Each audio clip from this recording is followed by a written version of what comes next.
Sree, most people know your impressive background, but for those few people who don't know, I'd like you to talk about, your journey and some of the things you've done to get to where we are and you are today. Well, thank you, James. And it's a real pleasure to be here, to be distracted from the regular phone calls. We're all living in a Zoom world, going from one call to another. And I'm trying to learn as much as I can. And I see you already have a new feature that I hadn't noticed before, this Q&A, rather than having the hand raising and the chat room. You've gone right to the Q&A. So I'm going to ask you afterward how you did this, because that's pretty cool. I also like seeing people's backdrops. You may have seen this where people are creating these virtual backdrops. And I am on the Upper West Side in Manhattan. We are locked down here and the epicenter of the crisis in the United States. It's so hard to even say that. And some of the time I will have some nervous laughter, because if we don't laugh, we'll be crying given everything that's going on and gone on. And for those who haven't tried the virtual background, you know how to do that. You go next to the stop video button, there's a little arrow, you click on that, and then you choose a virtual background, and it can be anything you like. And New York Magazine gave out these really nice backgrounds, so you could choose. So I'm now in the Hamptons. I'm really not on the Upper West Side and hanging out. So all of us can learn so much, and we are learning so much, and that's what's kind of exciting about everything that's happening now. I'm just going to share my screen and show you. Yeah, you were kind enough to mention Social Media Weekend and some of the work I did. So I thought one way to tell my story is to share some of the learnings that I've had in the last, like 15 days. It feels a lifetime, but there's like life before March 1st and life after March 1st, or maybe even March 10th in terms of how the world has changed. Maybe March 10th is the right way to think about it. And my team and I produce my flagship event called Social Media Weekend, where we do an online conference. And this year is going to be at Pace University. We're going to have close to 300 people. It was all set, and we were on track when we realized that all these events are being canceled. And we decided not to cancel the entire event, but to make it virtual. And I'm sure we'll have some questions, and that's the theme of this. So we will talk specifically about why we didn't cancel, why we moved online, and what I've learned along the way. But I thought I'd start by just, first of all, just giving everyone a glimpse into the keynote that I did at Social Media Weekend. It started with me, and it ended with the wonderful Nick Kristof and Cheryl Wu Dunn, New York Times columnist and a former writer at the Times, and they have a very important book out on what's happening in the American economy, all before March 10th, of course. And so my presentation, I'm not going to do the whole thing, obviously, but you're looking at the screen now. If you have a phone, if you're not using your phone, you could just grab the QR code right off the screen by pointing your iPhone at the screen. When I was the chief digital officer at the Metropolitan Museum, people would always say to me, Sree, why don't you have QR codes on all the paintings? And I said, I don't like QR codes. I heard the term robot vomit, and I thought that was a perfect term for QR codes. In Asia and in Europe, they really love QR codes, but Americans don't use them that much. Some people do, but most people aren't comfortable with it. And there's a lesson for all of us that something changed 2 years ago when iPhone built in the QR code reader. So if you have an iPhone, it just picks it up. If you're an Android, you still need to do one other step. But think about how Apple, the greatest marketing machine of all time, didn't realize the importance of marketing this particular feature. And what does that tell you about the rest of us? What we have to do. So you may be really good at your job, you may be really good at the work you do, but you have to think about how you market and get the word out. And if Apple has to do that, then we have a lot of work indeed. And you can see on the screen my Instagram, Facebook, all of those things. You have those, you can have a screenshot or whatever.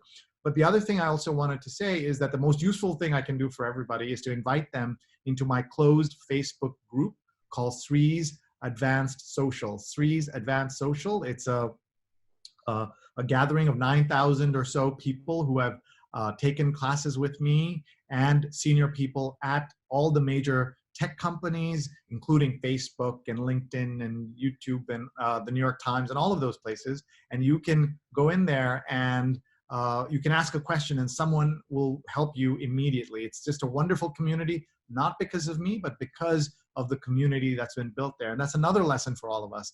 Build your online community before you need it so that it's there when you need it. And please jump in, James, anytime you want to. One of the things that happened was we didn't start the conference till 10 a.m. Eastern, but by 9 o'clock we were already trending, which tells you something about interest in good content. And so I'm just showing you our content for the day, the conference, the different topics we put together. And if you go to the social media website or you approach me, I can tell you, you can actually buy a recording of this and all the ongoing materials. So there's lots to learn. But the more important point is that there are all these interesting subjects that we can all learn from on a daily basis. And we converted that all online. And we'll talk about how we chose what we did, what are some of the pitfalls of doing that, and what worked and what we could have improved. And the team and a kind of live production part of this. And whenever I teach, I start by saying, always be charging your phone. Very important to charge your phone, charge your laptop. I've been on multiple Zoom calls where someone's forgotten to charge their laptop and it's died, or their phones have died. So always be charging, always be connecting. As we said, is to connect. Like you're now on James's session here. Make sure you're connected with him on LinkedIn. Make sure you're connected with him on all his platforms so that he can be there for you and be part of your network. And then always be collecting is about using your phone as a collection device. You see something interesting. I've given you the entire presentation, but this is going, you don't want the whole thing. You want the highlights. And so having the highlights on your phone is a good way to think about how you deal with too much information. And then finally, always be charging. With one of my friends said, my life's work is complete, because she had said it so often because of me that her 11-year-old told her, always be charging your phone. And then finally, always be learning, which is what you and I and all of us are trying to do. And you asked for my story, so here it is. I had a wonderful career in journalism and at the at Columbia University, where I was teaching for 20 years. I was an on-air reporter on Channel 4, Channel 2, Channel 7, where, by the way, shout out to the great Bill Ritter, who has a mild case, he says, of COVID-19, the most influential anchor on local news in New York. And he's talking and sharing on Twitter, Bill Ritter 7. I hope you will follow him. And all of that was going great. And then I took this amazing job at the Met. I left everything I knew and went to work at the Met. And it was really an amazing job. I was the chief digital officer, and I ran a 70-person startup inside a 150-year-old company. It was the best experience of my life. I learned so much, had such a great time. And then one day I was told I'm leaving the Met. Not for any work reason, but financial reasons. They ran a business where they had a shortfall every year of between $8 and $40 million. They weren't even sure what the amount was.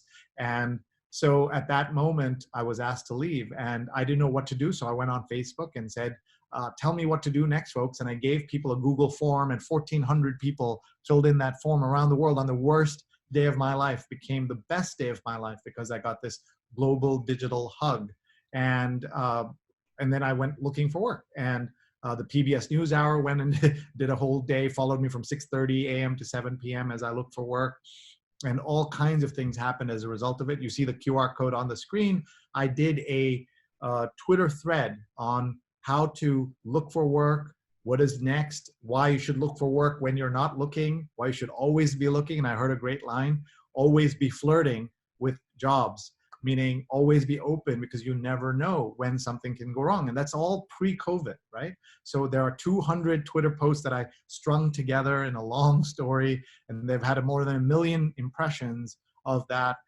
And I want to just keep being as helpful as possible in what I'm sharing. So I hope some of you will look at that. And through that process, I learned the value of the network, the value of connecting, the value of sharing, and all the kinds of things that we're doing and you're so good at, James. Like we all can benefit from the kind of work that we're trying to do right now. So before we move on, I'll just leave you with something that most people have never seen.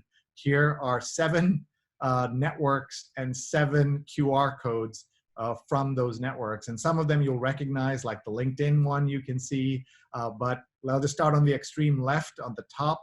We'll give everybody a second to see if they know all of them, but if they don't, that's okay. So Messenger, and then Instagram, and then Twitter, and then on the bottom, extreme left, WeChat, TikTok, and WhatsApp. And now you have my contact information. You can take a screenshot of this, or you can take a photo of this, and you know how to get me on all the platforms. And this is, again, to go back to that point, that this is all routine in some countries and new to us. A lot of Americans don't use WhatsApp, except if they have kind of international connections, international travel, they need it. Otherwise, most people don't need it. So this is one of the things that I'm constantly thinking about. And so this is a good way to kind of understand the range of things that I'm involved with. And I also love that Bitmoji app that some of you may know.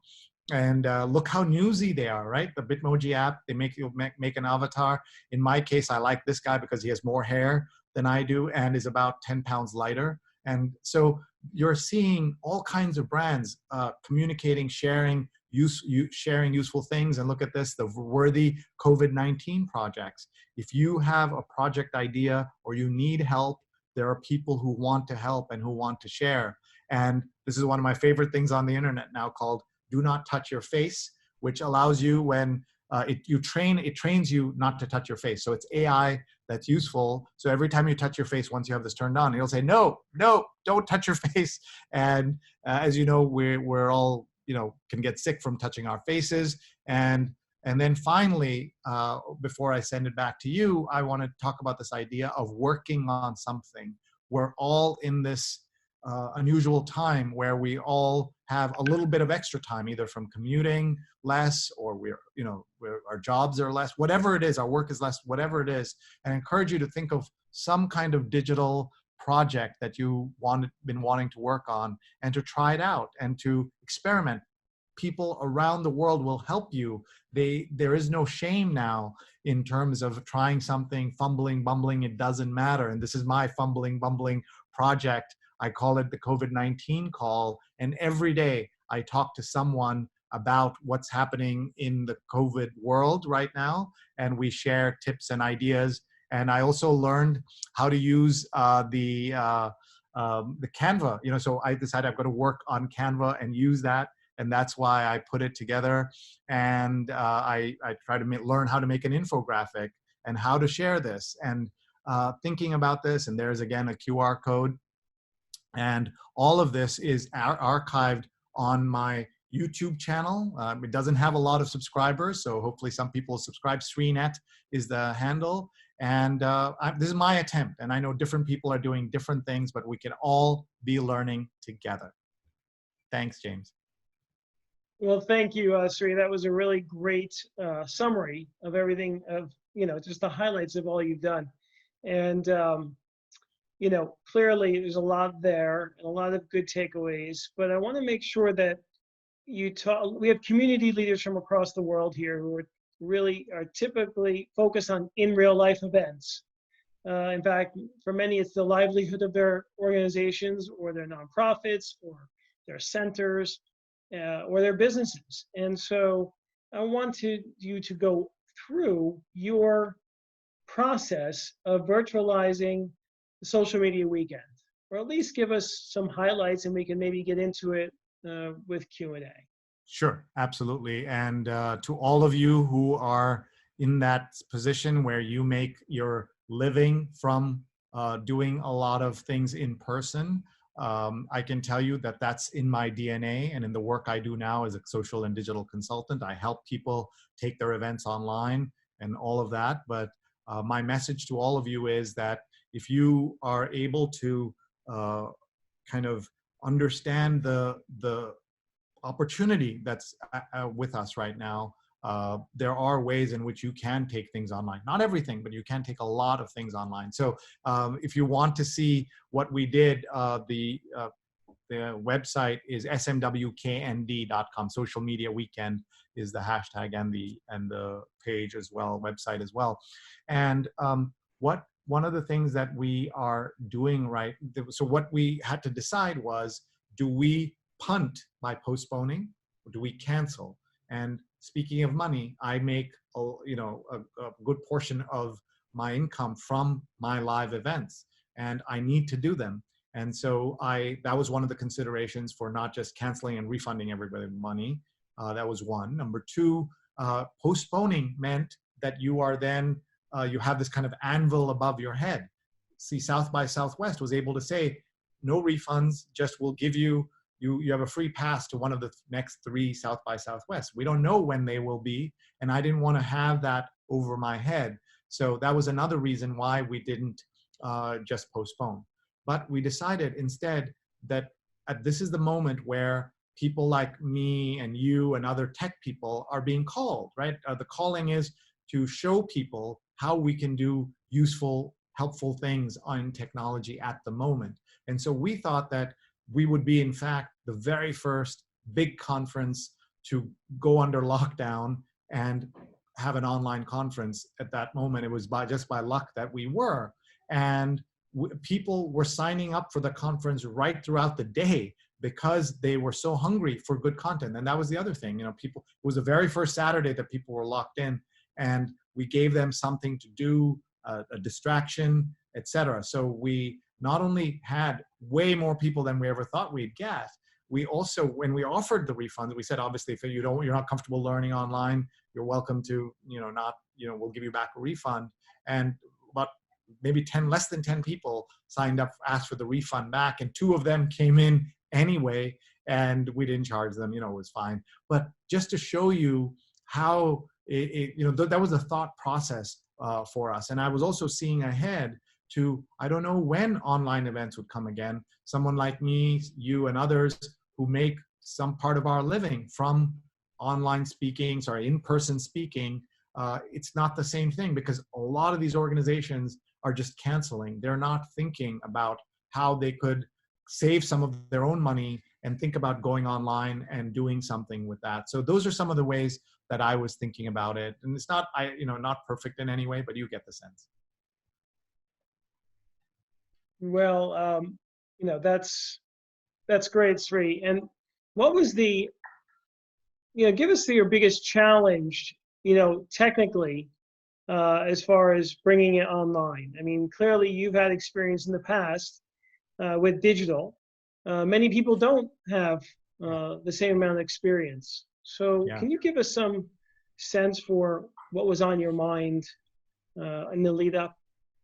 Sure. And I want to give a big shout out to my team. We've been working together on social media weekends since 2011. So to all of us have great teams that we work with, and nurturing them and keeping them together, and them inspiring you inspiring them, all of that matters more in these times of trouble. Like, everybody can be a good team member when the money is rolling in and everything's easy. It's when the crisis hits that you have to really work with your team. And I'm so grateful to each one of them who said, we thought about it, we thought about canceling, we thought about postponing, and then we all came to the conclusion that this is the right way for our team to go, because this is what we do in terms of helping people. And also, we have digital consulting clients, we have folks that we have to help, so we could show them the way. And in fact, people have been nice enough after this to contact us. Even today, I got off the phone with the CTO of a major nonprofit asking about what we could do, and we're going to be helping them out. We signed up a university to help them take their events online. And so there are people who will help, and I'm happy to help anyone. Just contact me. We've given out my contact information. It's Sree@Sree.net. I'll take a call with anybody. And if you can't, you don't need us services, that's absolutely fine. We're not selling anything, but we all need to be thinking about our ultimate customer. And if you're a nonprofit, is backing out the right thing to do at the moment, or is it leaning in and helping them at this moment? Is it just having a global town hall for all your staff, and you have to keep your staff also engaged, right? It's not just the clients you help or the customers you're helping, it's also your own staff. How are you inspiring them? How are you keeping them together? And there are various tools, and we can talk about how we think about that when we're doing the kind of work we do. Great. So I'm going to ask for questions. We got a few there, but if anyone has questions, please type them in the Q&A. But before we get to questions, Sree, I want to just ask you for share with us just one thing that all people should take away Mhm. from your experience, particularly recently with virtualizing events. And thank you. I think the thing that I would want everybody to know is that your customers or your stakeholders are willing to follow you if you are willing to lead. And that means some of it is in your own confidence in what you can do. It's also in your own acknowledging that you don't know everything and that things may go wrong. Like even this session, right? Like you're at home, I'm at home. One of our internet services could go down the second, or in a home with two 17-year-olds and a high power executive wife, we're all online. Only our dog is not using her share of bandwidth. I could just, we could just freeze any second. So talking through those options and saying, here's also a phone number that you can call. We have an Uber conference backup or a free conference backup so that we can all talk to each other. The video is not as important as we think it is, but of course it helps. And that we also want to be thinking about some of the issues around what's happening on these conference calls. How do you engage people? It's not so easy when you're going from one Zoom call after another. They all kind of blend together, and we forget so many things, what's happening. And I'm also finding that I don't have time to write down enough notes because suddenly the next call is on. And so one of my requests to everybody is schedule 45-minute meetings instead of an hour. Justify that hour. Why do you need a full hour? Because in an in-person meeting, we leave time for people coming in, asking about how the weekend was, how are the kids, getting a glass of water, getting coffee, all of that. If we stick to 45-minute meetings, then we have that break. And I'll also say for our own conference, we deliberately built in multiple breaks so that not only could the production team settle in and take a break, but also you can't stare at a computer for 8 hours as we do. 10 to 7 we went, but we built in breaks, and the networking happens inside the comments, and that's what we encouraged. And I can tell you about some of the tools and things like that as well. Let's see the questions. Right. Well, one of the questions was about tracking registrations and just in general, what tools we're using to virtualize the event. Yeah, and there are multiple options for these things. And I would say that we use the company that we've been working for and that I've been helping for a long time called Event Combo. They're a New Jersey-based startup. They're trying to disrupt Eventbrite, which is the clear leader in the market. And so I work with them. And so they have an online event button. So the location is not New Jersey or New York, but online. And that generates, a list, and then you can do whatever you want with that list. And they take, all the ticketing, all of that. That's kind of like the fact that you can work with the CEO and the company's not too big, and I want to help kind of a smaller company, smaller player. But, there also depends on how big you want to get. There's a company called Hey Summit that allows you to create an entire Summit ecosystem, and then you're in there and you just stay there. It depends on whether you're using Zoom or not. And Zoom and some elements of Zoom you can mix within your your payment systems and stuff like that. I haven't looked into all of that, but generally any of these platforms allow you to certainly sell tickets in one place and then invite everybody into another place. And you can do that. And in a sense, you did that, right? You had Eventbrite was the announcement page, and then people responded, and then you sent them a link to a Zoom call. So that's one way to keep this locked and people together as much as possible. Great, thank you. That question was from Valerie. Thank you, Valerie. The next question is from Ramon Ray. He wants to know what is the biggest. Ramon is from Smart Hustle, a great organization that does a lot of great events. And he wants to know what's the biggest mistake that people make when they create an online event. Yeah, they think it's an online version of an in-person event, and it's mostly the same. And I'd say 75% of it is the same, but that 25% can make or break your event. And what I mean by that is that you have to understand that the way people engage and what they do at an online conference are very, in some ways similar, but also different from what they do when they're in the online setting.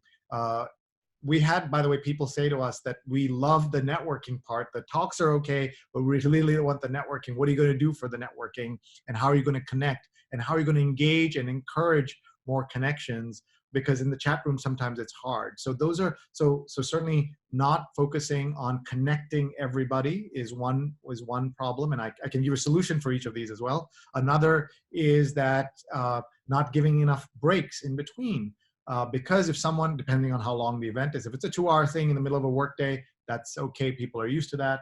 But I know that I have to plan for being, as you can see, I'm in the living room of our Manhattan apartment, but I had to conduct social media weekend from my son's bedroom because I was locked away there. They didn't want their Saturday to be ruined because they couldn't come into the one common area we have in our apartment. And the kitchen's right here and things like that. So giving those breaks and then encouraging, and so another problem that people have with these events is just presuming that all the learning that they get in real life will automatically translate here. Even your slides, you have to think about, people have a propensity to make slides really dense and lots of information, they pack it in. And somebody might be watching on their phone and they won't be able to pick up all those beautiful, cute icons you have and animation and all that stuff.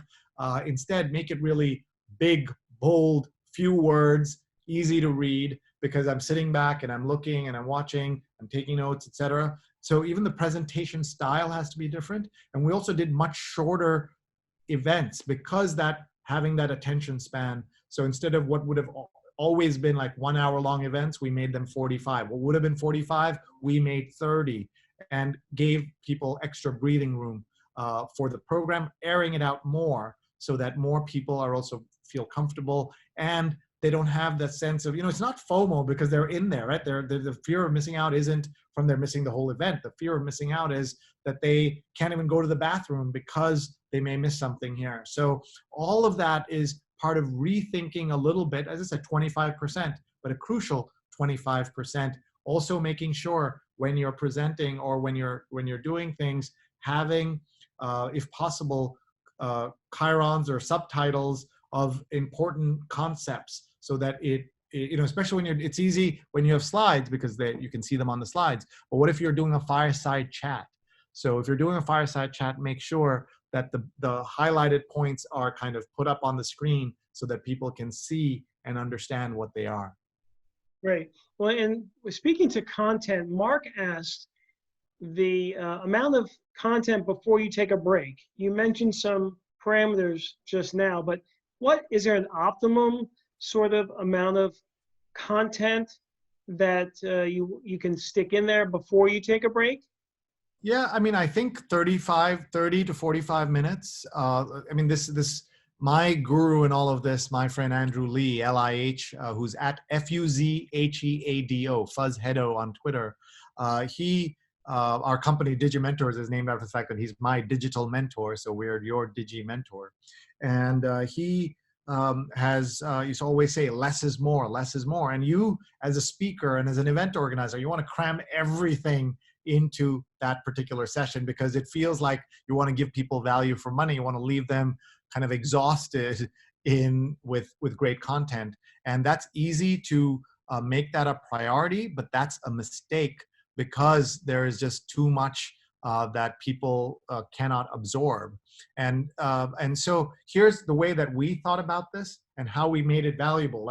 So we had two options. So let me just give you broad strokes. We had a $149 ticket for the in-person conference. Now we're moving it online. How can you charge it the exact same amount of money? We're not giving you lunch. We're not giving you breakfast, not giving you coffee. We're not giving you, we had this whole other program called Social Media Doctors, where you get one-on-one coaching. We had free headshot photography. So how do you get people to maintain that line of $149?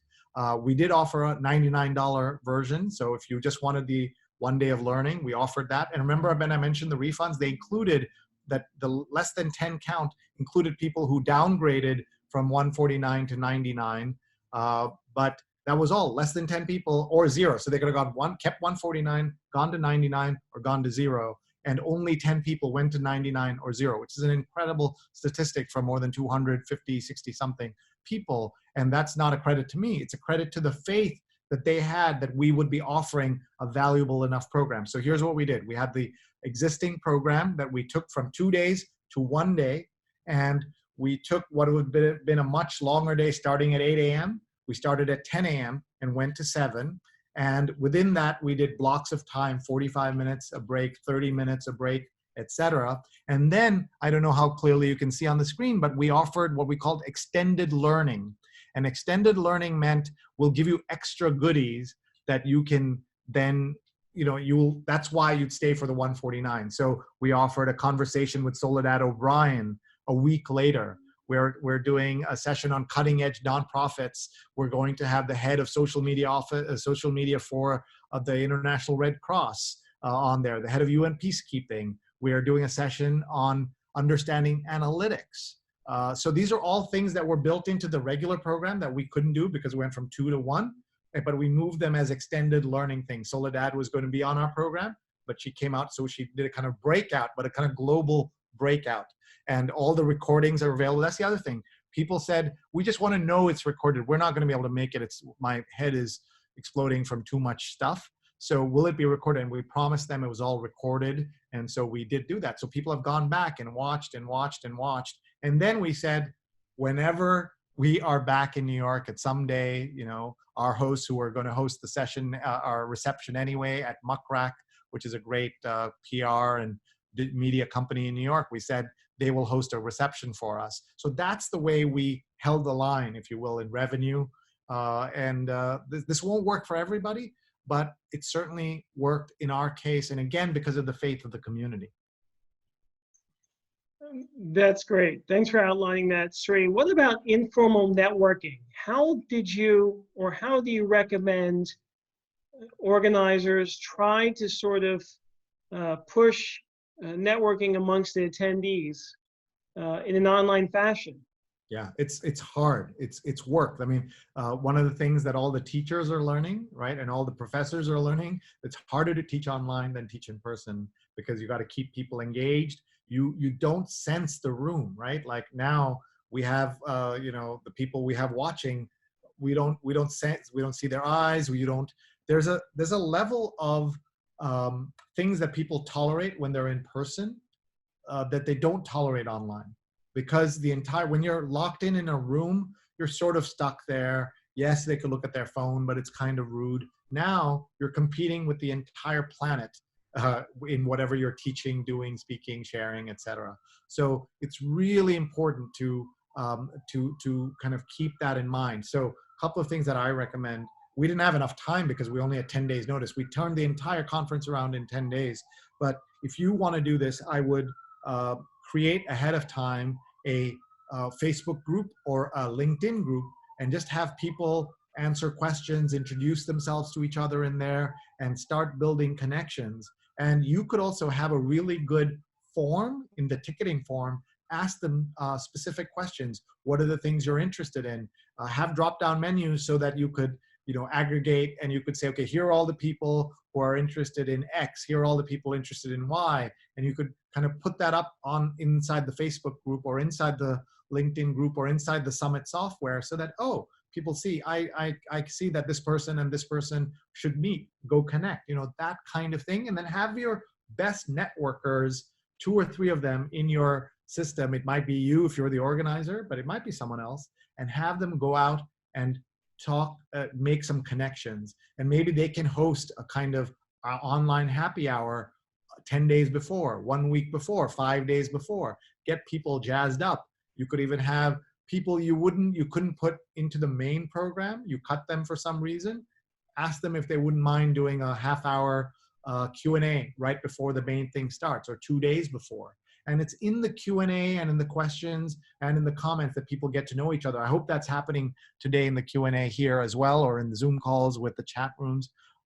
I was in a Zoom call today where someone had disabled the chat room and people got kind of mad because they said that's where we are doing there are things we don't want to ask to the whole office, so we want to do this, and not in this kind of setting. It was not a webinar; it was a meeting that they had removed the chat room, and that upset them. So those are the kinds of connections we want, and you have to foster it. You have to work hard, because you don't have things that make networking easy. You don't have free food, you don't have free alcohol, you don't have that proximity that causes automatic networking. You got to work on it here, at both ends.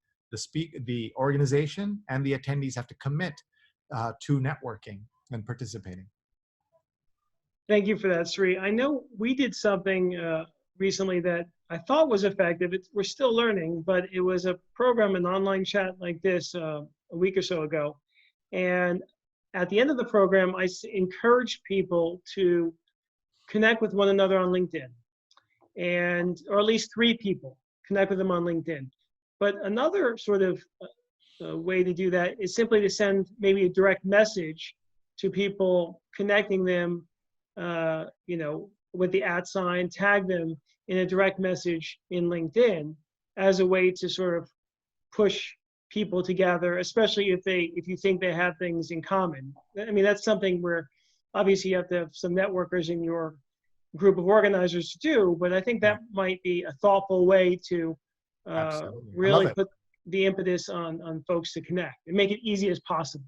Yeah, make it easy and also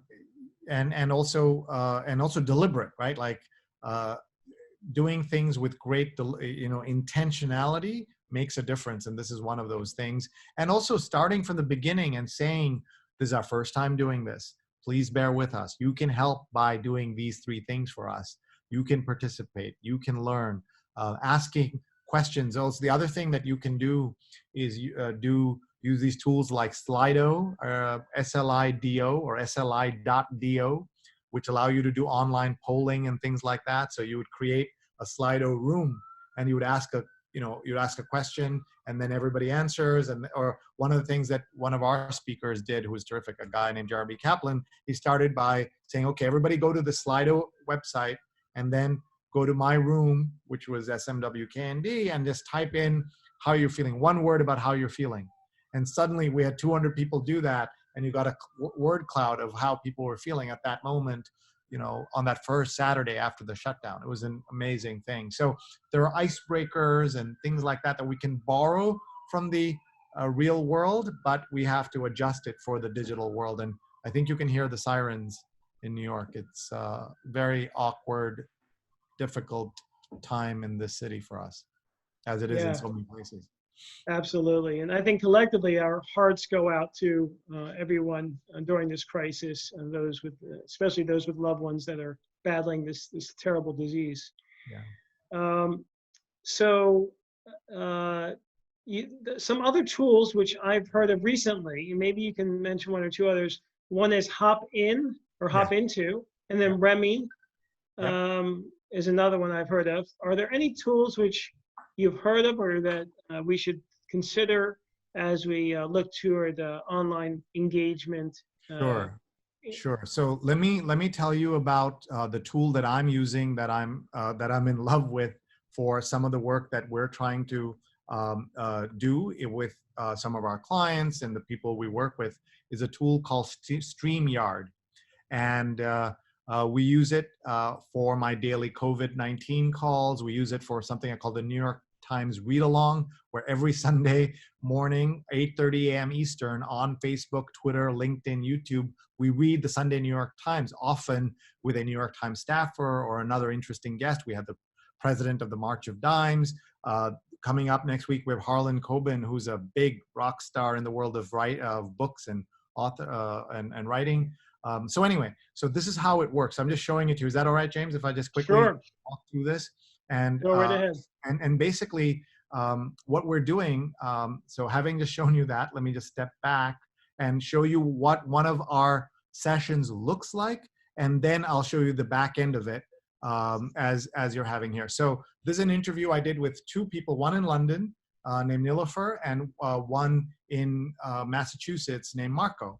And it's a standard kind of conference call interview session. And here we are, 3 of them being interviewed, just like a Zoom call. But look what the magic is, what's at the bottom. It's like a TV show where we're surfacing the best comments. So Rose's comment comes up there, or someone else says, this is going to end when we should remain positive and talk about our feelings. So that's from Twitter. So you're seeing that if you want to do a session where you're reaching out maximum, it's not a closed event, but you want to be as big as possible, this is the tool that allows you to do it. I'll explain in a second, but this is the end result where you can have videos, you can show all kinds of things that you want to, but you can also have banners. It's like I said, a television show that you're doing here. And this makes a difference. And this is a cute moment. My dad, watching in Kerala in India, joins us to express something on Facebook, and I'm able to surface it. So you understand the concept. Now I'll explain how this works. All of it, everything I showed you is blind to the other side, to the attendees. They only need to know Facebook, Twitter, YouTube, LinkedIn. They don't need to know StreamYard. They don't have to do anything to see that when we use it in the way I'm showing you. And so I'm just going to show you my session from tonight that we're going to do.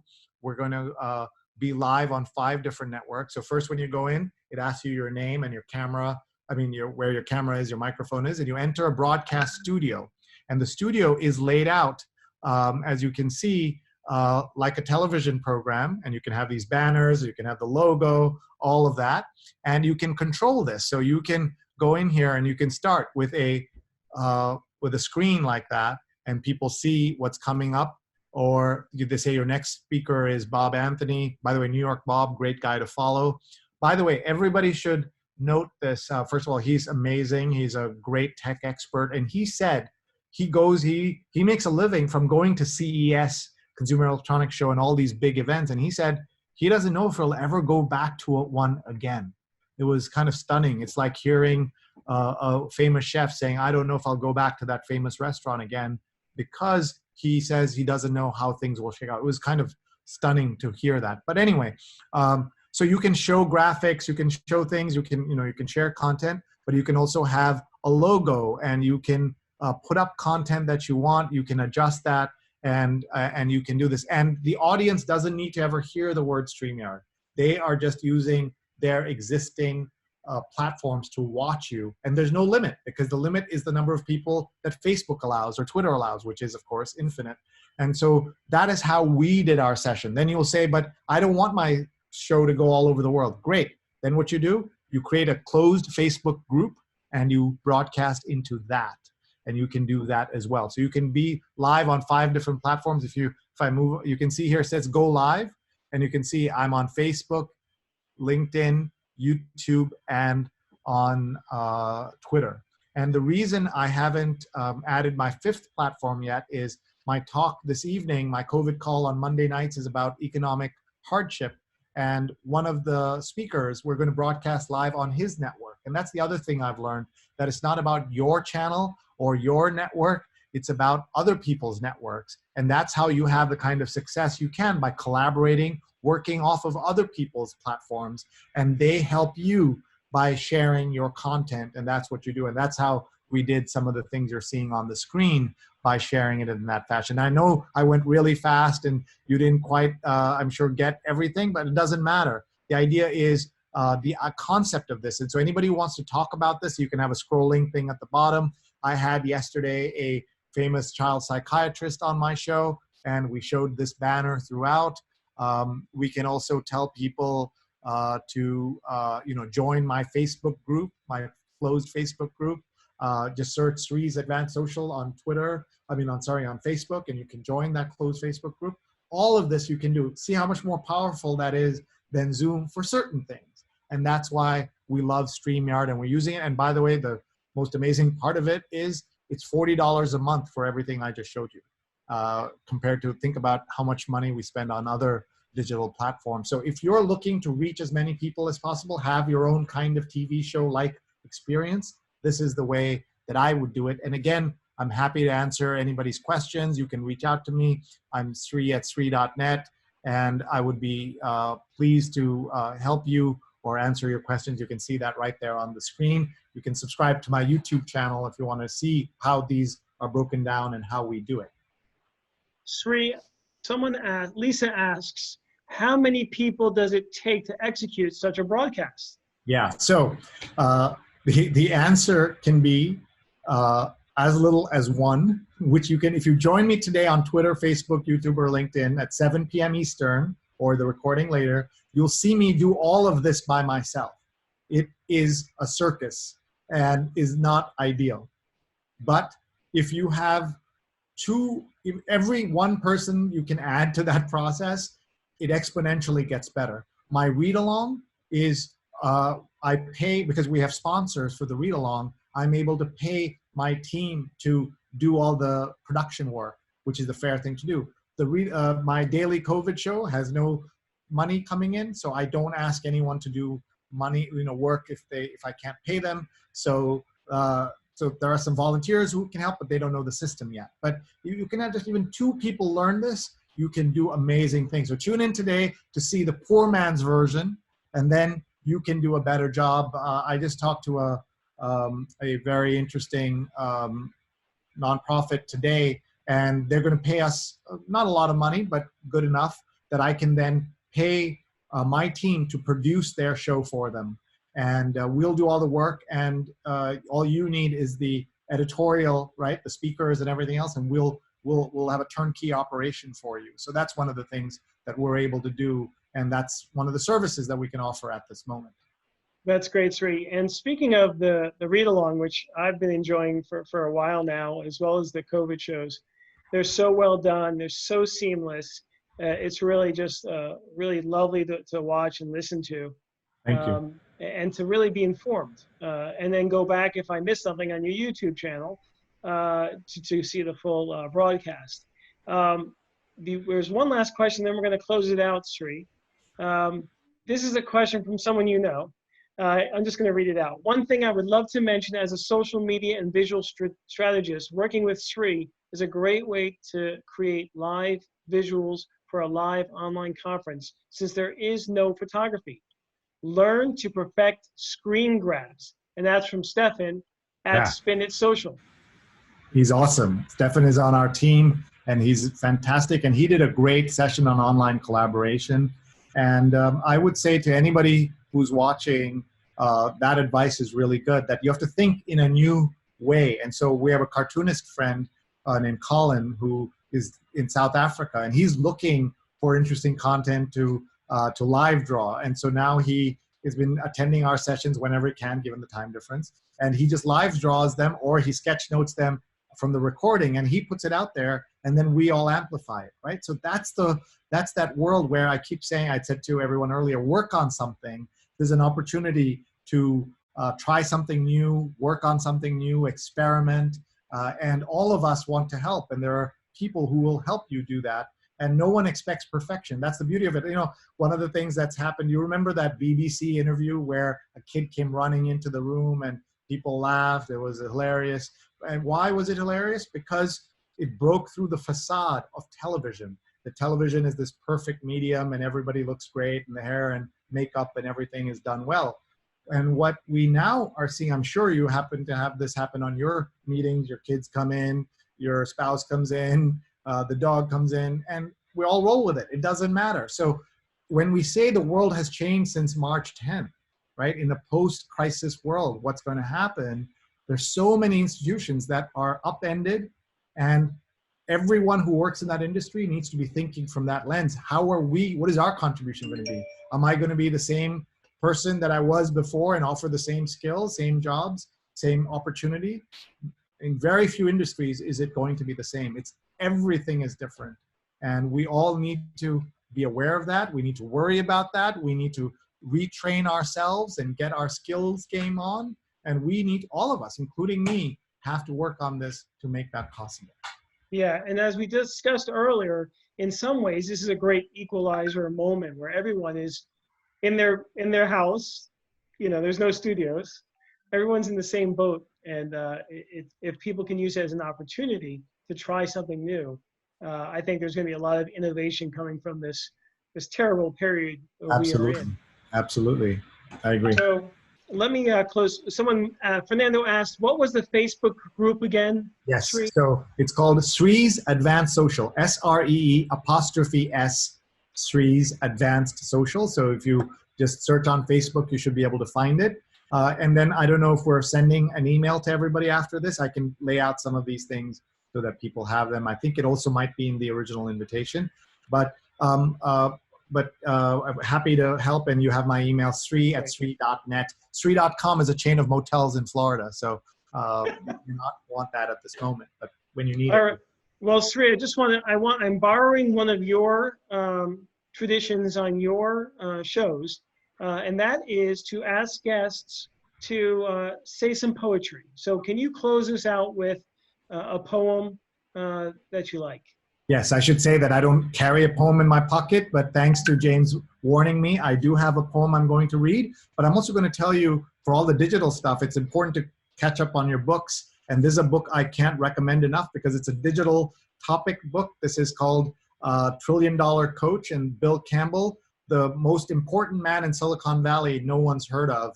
And he's called $1 Trillion Coach because he used to have a walking, there's a book written by Eric Schmidt and others. He used to have a walking meeting every day with, every Sunday with Steve Jobs, and every Monday morning with Larry Page. That's how important this guy was. He also was responsible for the famous Apple ad of 1984, that, the most famous Super Bowl ad of all time. So anyway, I'm reading that book, but I'm not reading this book all the time, but it's called Indian Love Poems.